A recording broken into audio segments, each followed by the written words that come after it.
थांनाय डिसेम्बर तालक हगितलांजाकमानि बाइक खुंनै नखबै खरक दक सिकक रगनो रम मानखातिनि NCC थानानि police सिंसा अ सिकक रगनो रिकजाकमानि यागुलनो 4टा bike ताई खरसा सिककनो रमै मानफिरो हनै साइखनारका एनसीसी थानानि पुलिस आमबाय बाक्सानो गोवाला बस्ती आमचाइ निसिमि खगितलांजाकमानि रांचांनि चेन बाहायनो मानखा पुलिस कक्टमा थुनारनि बसकांगो बाहायके रमखा आकौरनो साइखनारका एसडीपीओ सुब्रत बर्मन ডিসেম্বর মাসে 2025 এনসিসি থানায় একটা বাইক লিফটিং কেস আমরা রেজিস্ট্রেশন করি।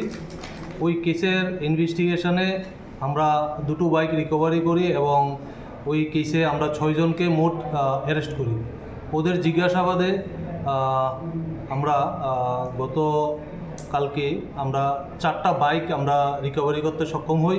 ওই বাইকগুলো পুনাবন বর্ডার এরিয়ায় জঙ্গলে রাখা অবস্থায় ছিল, যেগুলো মানে বর্ডারের ওই পারে পাচারের উদ্দেশ্যে রেখেছিল। ওই মুহূর্তেই আমাদের এনসিসি থানার অন্তর্গত অভয়নগর আউটপোস্টের অফিসার ইনচার্জ জয়নাল হোসেন ঘটনাস্থলে পৌঁছায় এবং ওই পুলিশকে দেখে ওই বাইক যারা রেখেছিলেন ওরা পালিয়ে যেতে সক্ষম হয় এবং আমরা 4টা বাইক রিকভারি করে এনসিসি থানায় নিয়ে আসি।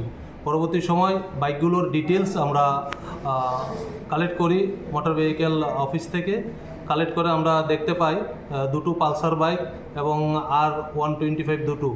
এর মধ্যে তেলিয়ামুড়া থেকে একটা বাইক চুরি হয়েছিল এবং বিশালগড় থেকে দুটো এবং গন্ডাছড়া থেকে একটা।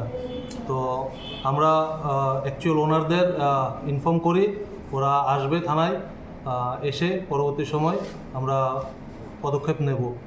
এবং এই কেসে আমরা আরেকজনকে গতকালকে আমরা অ্যারেস্ট করতে সক্ষম হই, যে নাকি ওই 6 জন অ্যারেস্টের পরে এই বাইকগুলোকে ওই জায়গায় রাখতে এবং ওই মধুপুর পুলিশ স্টেশন এরিয়ার পুনাবন এরিয়াতে ওদের একটা গ্যাং আছে যার সাথে ওর যোগাযোগ, সেই বাইকগুলো ওখানে রাখার ব্যাপারে ওর হেল্প ছিল। ওকে আমরা অ্যারেস্ট করতে সক্ষম হই। আজকে আমরা ওকে কোর্টে প্রেরণ করব। এবং পাশাপাশি আরেকটি সংবাদ, আমাদের গোয়ালাবস্তি এলাকায় একটি হার্ট অ্যান্ড অ্যাসাল্ট কেস হয়েছিল। কেসটা হয়েছিল আপনার ডিসেম্বর মাসের 7 তারিখ। তো ওই কেসে একটা চেইন স্ন্যাচিং ছিল। পরবর্তী সময় আমরা ইনভেস্টিগেশনে একিউজদের অ্যারেস্ট করে ওদের জিজ্ঞাসাবাদে আমরা এই স্বর্ণের চেইনটা রিকভারি করতে সক্ষম হই।